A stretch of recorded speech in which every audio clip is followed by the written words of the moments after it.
안녕하세요. 책 읽는 아줌마 엔다줌마입니다. 오늘도 장은주 작가님의 이토록 삶이 채워지는 순간들을 낭독해 보면서 여러분들과 함께 귀한 깨달음 얻을 수 있었으면 좋겠습니다. 낭독 시작하겠습니다. 혼자가 아닌 함께의 힘으로 걸었구나. 네가 태어날 때 많은 사람들이 기뻐하고 너 혼자 울었다. 네가 떠날 때 너 혼자 웃고 많은 사람들이 울 수 있도록 이 세상을 살아라. 인디언 격언. 한여름에 걷는 건 상당한 인내심이 필요하다. 특히 수분을 충분히 보충해야 한다. 늘 생수 몇 개를 챙겨서 길을 나서도 금방 빈통이 되어 버렸다. 때론 가방이 무거워서 물을 넉넉하게 담을 수도 없다. 생수를 2개 정도 들고 걷다 보면 창의성이 생겨난다. 이 물을 얼마나 조절해서 먹어야 오래 마실 수 있을까? 그런 생각을 하게 된다. 걷는 코스에 편의 시설이 있으면 그나마 낫다. 하지만 한적한 곳을 걸을 때는 더욱 물이 간절해진다. 운 좋게도 필요를 채워주시는 분들이 계셨다.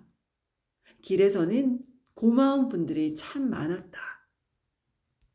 어떻게 오셨어요? 정수기 물 좀 먹고 싶은데요. 여긴 어르신들이 많아서 들어갈 수 없어요. 물통을 주시면 제가 물을 채워드릴게요. 물 한 모금이 절실한 순간 말없이 물통을 들고 가셔서 한가득 물을 채워주신 분도 있었다. 그 덕분에 생기를 얻고 다시 걸었다. 서귀포 어느 골목길 공방 앞을 지날 때였다. 엄마, 여기서 좀 쉬었다 가요. 그래, 잠시만 앉았다 가자. 작은 돌벤치에 걸터 앉아 있으니 주인 아저씨가 물끄러미 내다보셨다. 가게 앞이라 살짝 눈치가 보였다. 얼른 일어나야지 하던 찰나 아저씨께서 종이컵 3개에 얼음이 가득 담긴 물을 들고 나오셨다. 웃으면서 더운데 고생이 많아요 하시는 게 아닌가. 아저씨는 우리 상태를 살피느라 계속 보신 거였다. 더위에 지친 이에게 얼음물 한 잔만큼 큰 선물이 어디 있을까. 물을 다 마시고 걸으면서 종이컵을 만지작거렸다. 챙겨주신 마음이 그대로 남아있었다. 와작와작 씹어먹으려다 얼음이 사라지는 게 아쉬웠다. 천천히 음미하고 있으니 마음까지 시원해졌다. 때로는 많은 말보다 이런 작은 배려가 큰 힘이 된다. 비바람이 불다 그치기를 반복했다. 굽어지는 마을이 계속 이어지는 길에 혼자 걷는 사람들이 많았다. 대부분 비옷이나 판초를 입고 걸었다. 그 틈에 우리가 할 수 있는 건 큰 나무를 찾아 잠시 서 있는 게 전부였다. 공사장에서 비를 여러 번 피했다. 한참 비가 지나가기를 기다렸다가 어느 창고를 지나고 있었다. 갑자기 할아버지가 부르셨다. 무슨 일인가 싶어 다가가니 귤을 상자에 담는 작업을 하고 계셨다. 큰 창고 앞에서 작업하시던 할아버지가 대뜸 한마디 하셨다. 가방 좀 열어봐. 얼떨결에 가방 지퍼를 열었다. 그러고는 귤 반 박스 정도를 그냥 들이부어 주시는 게 아닌가. 비를 맞고 걸음이 느려져 터벅터벅 가던 중이었는데 넉넉한 인심에 찡해졌다. 덕분에 가방도 한껏 무거워졌다. 이걸 어떻게 메고 가나? 얘들아, 비우면서 가자. 가방을 비우기 위해 도착 지점까지 가는 동안 부지런히 까먹었다. 이제까지 걸으면서 대체로 간단한 에너지바나 캔디로 간식을 해결했다. 새로운 간식에 빗속에서도 내내 즐거웠다. 할아버지의 마음이 담긴 귤은 어느 때보다 달콤했다. 서울에서 지인이 내려와 며칠을 함께 걷기도 했다. 시원한 간식을 넉넉하게 지원해 주셨고 힘이 되어 주어서 걷는 내내 든든했다. 어느 때보다 걸음이 행복하고 마음까지 넉넉하게 채워졌다. 빗속을 말없이 행군하듯 걷기도 하고 폭포를 지나며 시원한 물줄기에 잠시 더위를 잊기도 했다. 이렇게 제주를 걸으면서 보기는 처음이라며 흐뭇해했다. 특별한 추억을 남겨주어서 고맙다는 말까지. 함께 걸어서 2배로 행복한 시간이었다. 오후 늦게 목적지에 도착한 날이었다. 중간 식사 시간을 제외하고 꼬박 7시간을 걸었다. 얼른 스탬프를 찍고 안내소에 들르니 10분 후에 버스가 온다고 했다. 급히 가방을 뒤져보니 현금이 없었다. 아침에 준비해두고 그냥 나온 것이다. 마음은 급한데 어찌하나 하고 있는데 안내하는 직원이 버스비를 주시는 게 아닌가.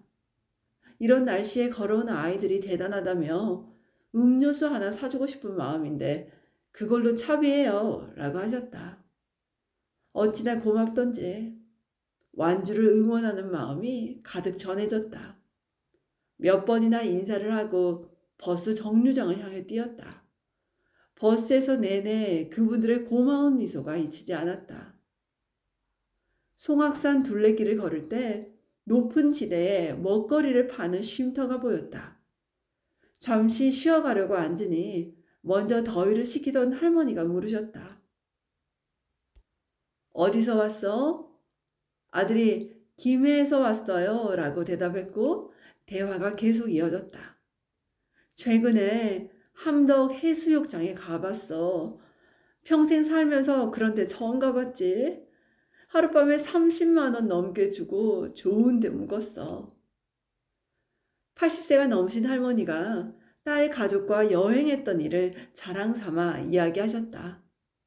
사람들이 밤에 어찌나 잠을 안 잤는지 밖에 불이 환하고 아주 시끌시끌 하더라고. 그런 사람들 구경은 처음 해봤는데 신기한 곳이야. 할머니는 대단한 볼거리였다는 듯이 말씀하셨다.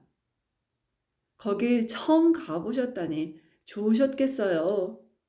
평생 일하느라 가게를 벗어날 수 없었지. 제주도에 사시면서도 위쪽에 있는 시내까지 가는 게 그토록 힘든 일이구나.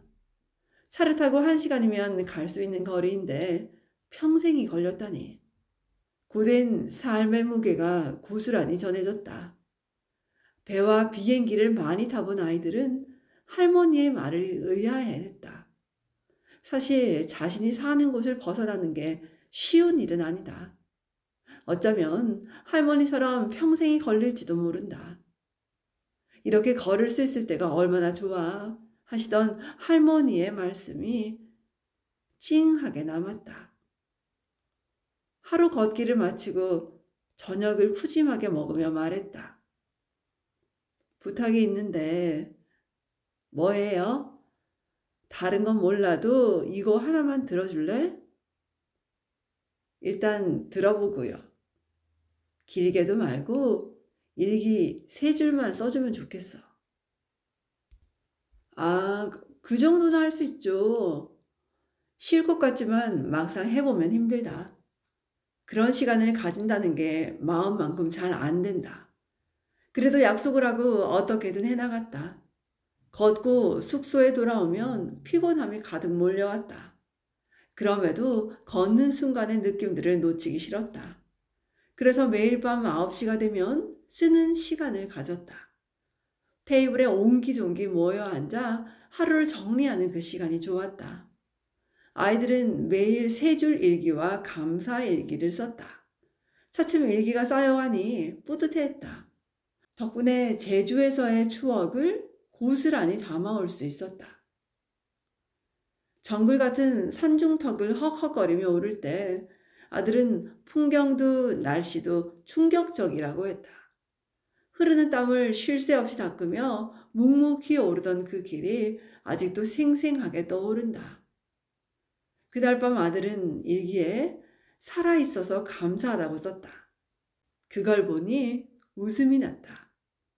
평소에는 그런 걸 생각하지도 않는데 기특하기까지 했다.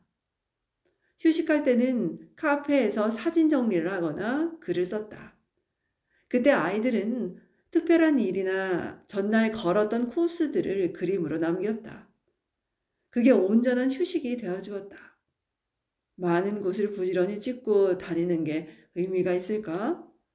하나를 보더라도 제대로 남기는 시간이 필요한 것 같다. 늘 계획대로 바쁘게 움직였다면 때론 평소와 다른 여행을 해보는 건 어떨까? 느리게 가는 걷기 여행도 삶에서는 꼭 필요하다. 날씨가 너무 더워서 걱정이 되긴 했다. 그런데 아이들은 잘 먹고 잘 자고 부지런히 걸어서 그런지 생각보다 단단했다. 피부가 익었고 힘든 여정도 많았지만 이 더위에 걸을 수 있었던 것만으로도 감사하다. 또한 많은 분들의 도움과 응원 덕분에 즐겁게 마무리했다. 걷는 이들에게 손 내미는 그분들의 도움이 없었다면 용기가 나지 않았을지도 모른다. 길에서는 결코 혼자가 아님을 느끼는 순간들이 많다. 혼자 걷는 것 같아도 지나는 이들의 응원 덕분에 걸을 수 있었다. 분명 힘들었는데 그 길이 생생하게 떠오르는 이유가 뭘까? 두 발로 걸으면서 그들의 따뜻한 마음까지 온전히 담았기 때문이다. 지금까지 장은주 작가님의 이토록 삶이 채워지는 순간들을 낭독해 보았습니다. 오늘도 좋은 날 되십시오, 여러분. 들어주셔서 감사해요. 엔다준마였습니다. 고맙습니다.